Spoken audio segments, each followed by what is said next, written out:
झारखंड के गोड्डा लोकसभा से बीजेपी सांसद निशिकांत दुबे एक बार फिर अपने बयान को लेकर चर्चा में हैं। उन्होंने पहले सुप्रीम कोर्ट और चीफ जस्टिस संजीव खन्ना पर विवादित बयान दिया। अब उन्होंने पूर्व मुख्य चुनाव आयुक्त एस.वाई. कुरैशी पर भी निशाना साधा है। उन्होंने पूर्व चुनाव आयुक्त से कहा कि आप चुनाव आयुक्त नहीं, मुस्लिम आयुक्त थे।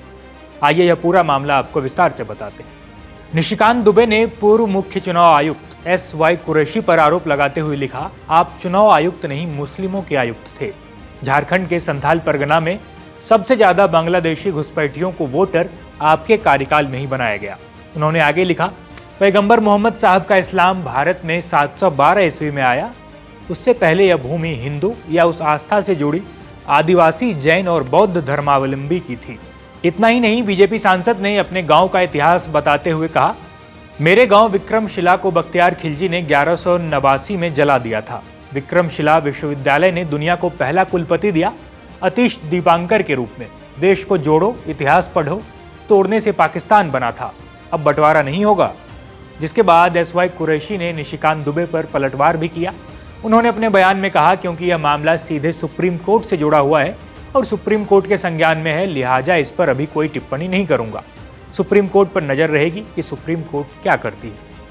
इससे पहले निशिकांत दुबे सुप्रीम कोर्ट और सीजेआई संजीव खन्ना पर भी विवादित बयान दे चुके हैं। बीजेपी सांसद निशिकांत दुबे ने कहा कि देश में सारे धार्मिक युद्ध भड़काने के लिए सुप्रीम कोर्ट ही जिम्मेदार है। उन्होंने कहा कि कोर्ट अब अपनी सीमा को लांघ रहा है। हर बात पर सुप्रीम कोर्ट जाना है तो संसद और विधानसभा को खत्म कर देना चाहिए। उन्होंने कहा कि जितने भी गृह युद्ध जैसे हालात बन रहे हैं, उसके लिए सिर्फ और सिर्फ सीजेआई संजीव खन्ना जिम्मेदार हैं।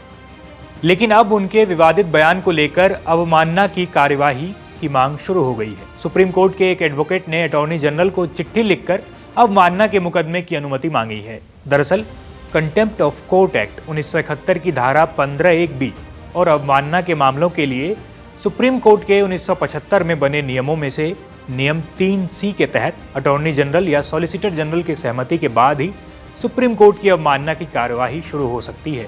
ऐसे में वकील ने अटॉर्नी जनरल आर वेंकट रमनी को पत्र लिखकर निशिकांत दुबे के बयान की जानकारी दी है। इसके अलावा यूपी के पूर्व आईपीएस अमिताभ ठाकुर ने भी सुप्रीम कोर्ट में इस मसले पर याचिका दाखिल की है।